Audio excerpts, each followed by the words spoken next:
টাইমিটৰ দৰ্শকসকলৰ বাবে এই মুহূৰ্তত লৈ আহিছোঁ এটা ডাঙৰ খবৰ কিয়নো ৰাজ্যৰ মুখ্যমন্ত্ৰী ডক্টৰ হিমন্ত বিশ্ব শৰ্মাই এবাৰ সাংসদ গৌৰৱ গগৈৰ সন্দৰ্ভত কৰিছে এটা ডাঙৰ মন্তব্য কিয়নো সাংসদ গৌৰৱ গগৈৰ পাকিস্তান ভ্ৰমণৰ যি বৃত্তান্ত সকলো বৃত্তান্তৰ তথ্য এতিয়া ৰাজ্যৰ মুখ্যমন্ত্ৰীগৰাকীৰ হাতত গৌৰৱ গগৈয়ে অসমৰ পৰা 90 গৰাকী লোকক পাকিস্তানলৈ লৈ গৈছিল আৰু তাৰ পাছত মৌলবাদৰ শিক্ষা দিবলৈ লৈ গৈছিল বুলি এক প্ৰকাৰ অভিযোগ উত্থাপন কৰি এই তথ্য ৰাজ্যৰ মুখ্যমন্ত্ৰীগৰাকীৰ হাতত আছে বুলি উল্লেখ কৰা পৰিলক্ষিত হৈছে এই গুৰুত্বপূৰ্ণ খবৰটো টাইমিটৰ দৰ্শকসকলক এই মুহূৰ্তত জনাইছো মুখ্যমন্ত্ৰীৰ হাতত পৰিল গৌৰৱ গগৈৰ পাকিস্তান ভ্ৰমণৰ বৃত্তান্ত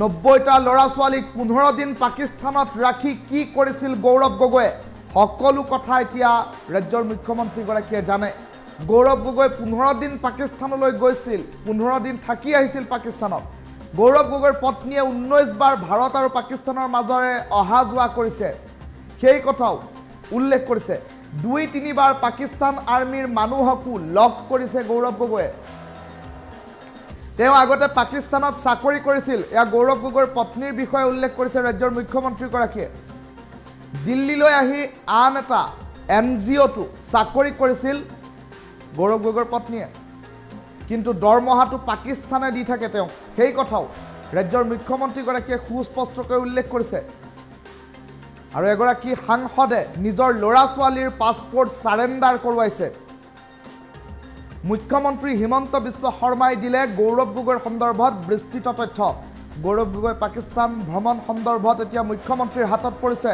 গৌৰৱ গগৈৰ পাকিস্তান ভ্ৰমণ বৃত্তান্ত আৰু তাৰ পাছতে ৰাজ্যৰ মুখ্যমন্ত্ৰীগৰাকীয়ে এটা স্পৰ্শকাতৰ বিষয় মন্তব্য কৰা পৰিলক্ষিত হৈছে 90টাকৈ ল'ৰা ছোৱালীক 15 দিনে পাকিস্তানত ৰাখিছিল গৌৰৱ গগৈ আৰু কিয় ৰাখিছিল তাৰ তথ্যও মুখ্যমন্ত্ৰীৰ হাতত আছে 15 দিন থাকি আহিছিল পাকিস্তানত গৌৰৱ গগৈ আৰু গৌৰৱ গগৈৰ পত্নীয়ে 19 বাৰ ভাৰত আৰু পাকিস্তানৰ মাজেৰে অহা যোৱা কৰিছে 2-3 বাৰ পাকিস্তান আৰ্মিৰ মানুহকো লগ কৰিছে গৌৰৱ গগৈৰ পত্নীয়ে আৰু তেনে পৰিপ্ৰেক্ষিতত ই ৰাষ্ট্ৰৰ প্ৰতি ভাবুকি হ'ব পাৰে তেওঁ আগতে পাকিস্তানত চাকৰি কৰিছিল গৌৰৱ গগৈৰ পত্নীয়ে পাকিস্তানত চাকৰি কৰিছিল আৰু তাৰ পৰা আহি দিল্লীলৈ আহি আন এটা এনজিঅ'টো চাকৰি কৰিছিল গৌৰৱ গগৈৰ পত্নীয়ে আৰু সেই চাকৰিৰ দৰমহাটো কিন্তু পাকিস্তানে দি আছিল গৌৰৱ গগৈৰ পত্নীক আৰু এগৰাকী সাংসদে নিজৰ সন্তানৰ পাছপোৰ্ট সাৰেন্ডাৰ কৰোৱাইছে আৰু তেনে পৰিপ্ৰেক্ষিতত সমগ্ৰ বিষয়টোক লৈ ৰাজ্যৰ মুখ্যমন্ত্ৰী ডক্টৰ হিমন্ত বিশ্ব শৰ্মা সৰব হৈ পৰিছে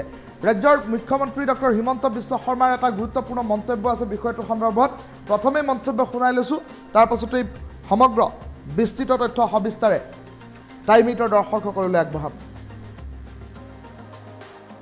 প্ৰথমৰ পৰা কৈ আছোঁ যে গৌৰৱ গগৈ 15 দিন পাকিস্তানলৈকে গৈছিল আমি পাছপোৰ্ট ভিছা গোটেইখিনি সংগ্ৰহৰ কাৰণে লেটাৰ ৰগেটৰী পঠোৱা হৈছে and they takes 3 months time এটা কোনোবাই সুধি আছে আজিয়ে কৈ নিদিয়ক কিয় বাহিৰা দেশৰ পৰা পাছপোৰ্ট ভিছা আনাৰ এটা প্ৰক্ৰিয়া আছে কোৰ্টৰ অৰ্ডাৰ লাগে কিবা লাগে আছে দ্বিতীয় কথা তেখেতৰ পৰিবাৰে 19 বাৰ ভাৰত আৰু পাকিস্তানৰ মাজত অহা যোৱা কৰিছে 2-3 বাৰ পাকিস্তান আৰ্মিৰো মানুহ তেওঁক একম্পেনি কৰিছে আমি এতিয়া গৌৰৱ গগৈৰ পত্নী তাৰো মইতো ক'লে নহ'ব আপোনালোকেতো সুধিব যে পেছেঞ্জাৰ লিষ্টখন ক'ত গতিকে সেইখিনিও সংগ্ৰহ কৰি থকা হৈছে আৰু আমাক এজেঞ্চিসকলে সহায় কৰিছে আমি পাই যাম ছেকেণ্ড তেওঁ আগত পাকিস্তানত চাকৰি কৰিছিলে দিল্লীলৈকে আহিল দিল্লীত এটা এনজিঅ'ত চাকৰি কৰিলে কিন্তু দৰমহাটো পাকিস্তানে দি থাকিল এতিয়া দা জং বুলি এখন পেপাৰ আছে ইন পাকিস্তান কোনোবা এজন সাংবাদিকে দা জঙৰ চাকৰি এৰি টাইমছ অফ ইণ্ডিয়াত জইন কৰিলে সেই দৰমহাটো জঙে দি আছে So that is the third charge. Second, MP এজনে নিজৰ ল'ৰা ছোৱালীৰ পাছপোৰ্ট সাৰেন্ডাৰ কৰা ইণ্ডিয়ান পাছপোৰ্ট সাৰেন্ডাৰ কৰা মোৰ লগত আছে ইণ্ডিয়ান পাছপোৰ্ট আৰু মই 2021 চনত সাৰেণ্ডাৰ কৰিছোঁ আৰু চহী মাৰিছোঁ মই নিজেই, পৰিবাৰেও চহী মাৰা নাই, MP জনে চহী মাৰিছে। তাৰো কাগজ আমি পাই যাম। এতিয়া গোটেইখিনি কথা মই আজিও কৈ দিব পাৰোঁ, কাৰণ তথ্যখিনি আহিছে, কিন্তু ইয়াত ধৰক আপোনালোকৰ মিডিয়াত বহুত তেওঁৰ প্ৰতি ছফ্ট কৰ্ণাৰ থকা মানুহ আছে, গতিকে প্ৰমাণ নহ'লেতো মোকেই গালি গালাজ কৰিব আপোনালোকে। আৰু তাৰ এই ভ্ৰমণৰ পিছতেই গৌৰৱ গগৈয়ে 90 জন ডেকা ল'ৰা ছোৱালীক পাকিস্তান এম্বেচিত লৈ গৈছিল ফৰ ৰেডিকেলাইজেশ্যন। তেওঁলোকৰ ভিতৰতো 2-4 জনে ষ্টেটমেণ্ট দিছে যে আমাক বেলেগ এম্বেচিত লৈ যাম বুলি তাতে লৈ গ'ল। এই যে 90 জনৰ গ্ৰুপটো দেখিছে ফটোত, তাৰ ভিতৰত কেইবাজনেও আমাক ষ্টেটমেণ্ট দিছে যে আমাক কোৱাই নাছিল তাত লৈ যাম বুলি। তাৰপিছত পাৰ্লিয়ামেণ্টত pro' Pakistani question. So' it is a চকুৰ আলিতকৈ ডাঙৰ অভিযোগ। গতিকে চকুৰ আলিত যদি এৰেষ্ট হয়, বাকীও এৰেষ্ট হয় যদি তথ্যবিলাক ঠিক ঠাক থাকে, কাৰণ পাকিস্তানৰ লগতো কম্প্ৰমাইজ নহ'ব। এতিয়া কোনোবাই কৈছে পাকিস্তান যোৱাটো অপৰাধ নেকি। চ' এই কথাটো মই ৰাহুল গান্ধীৰ মুখৰ পৰা শুনিব খোজোঁ যে এবাৰ যদি ৰাহুল গান্ধীয়ে কৈ দিয়ে যে পাকিস্তান যোৱাটো অপৰাধ নহয়, তেতিয়াহ'লে দুধ কি দুধ পানী কি পানী। প্ৰথমৰ পৰাই কৈ আছোঁ যে গৌৰৱ গগৈ 15 দিন পাকিস্তানলৈকে গৈছিলে। আমি পাছপৰ্ট ভিছা গোটেইখিনি সংগ্ৰহৰ কাৰণে লেটাৰ ৰগেটৰী পঠোৱা হৈছে, and they takes 3 months time. এতিয়া কোনোবাই সুধি আছে আজিয়ে কৈ নিদিয়ক কিয়। বাহিৰা দেশৰ পৰা পাছপৰ্ট ভিছা আনাৰ এটা প্ৰক্ৰিয়া আছে, কোৰ্টৰ অৰ্ডাৰ লাগে, কিবা লাগে, আছে। দ্বিতীয় কথা, তেখেতৰ পৰিবাৰে 19 বাৰ ভাৰত আৰু পাকিস্তানৰ মাজত অহা যোৱা কৰিছে। 2-3 বাৰ পাকিস্তান আৰ্মিৰো মানুহ তেওঁক একম্পেনি কৰিছে। আমি এতিয়া গৌৰৱ গগৈৰ পত্নী, তাৰো মইতো ক'লে নহ'ব, আপোনালোকেতো সুধিব যে পেছেঞ্জাৰ লিষ্টখন ক'ত। গতিকে সেইখিনিও সংগ্ৰহ কৰি থকা হৈছে আৰু আমাক এজেঞ্চিসকলে সহায় কৰিছে, আমি পাই যাম।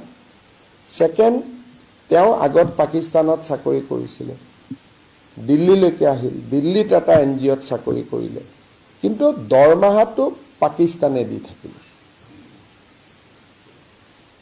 এতিয়া দ্য জং বুলি এখন পেপাৰ আছে ইন পাকিস্তান, কোনোবা এজন সাংবাদিকে দ্য জঙৰ চাকৰি এৰি টাইমছ অৱ ইণ্ডিয়াত জইন কৰিলে, সেই দৰমহাটো জঙে দি আছে। So that is the third charge. Second,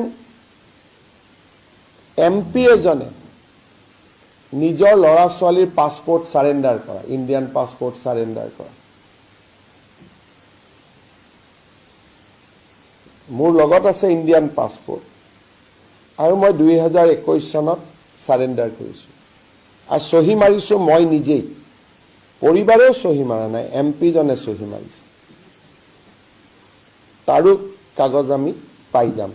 এতিয়া গোটেইখিনি কথা মই আজিও কৈ দিব পাৰোঁ, কাৰণ তথ্যখিনি আহিছে, কিন্তু ইয়াত ধৰক আপোনালোকৰ মিডিয়াত বহুত তেওঁৰ প্ৰতি ছফ্ট কৰ্ণাৰ থকা মানুহ আছে, গতিকে প্ৰমাণ নহ'লেতো মোকেই গালি গালাজ কৰিব আপোনালোকে।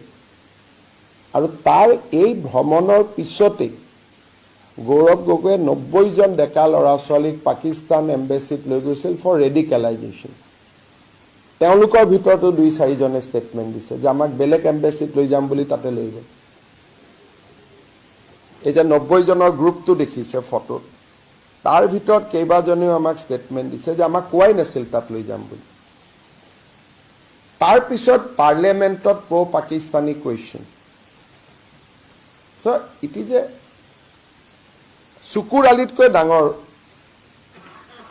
অভিযোগ। গতিকে চকুৰ আলিত যদি এৰেষ্ট হয়, বাকীও এৰেষ্ট হয় যদি তথ্যবিলাক ঠিক ঠাক থাকে, কাৰণ পাকিস্তানৰ লগতো কম্প্ৰমাইজ নহ'ব। এতিয়া কোনোবাই কৈছে পাকিস্তান যোৱাটো অপৰাধ নেকি। চ' এই কথাটো মই ৰাহুল গান্ধীৰ মুখৰ পৰা শুনিব খোজোঁ যে এবাৰ যদি ৰাহুল গান্ধীয়ে কৈ দিয়ে যে পাকিস্তান যোৱাটো অপৰাধ নহয়, তেতিয়াহ'লে দুধ কি দুধ পানী কি পানী। প্ৰথম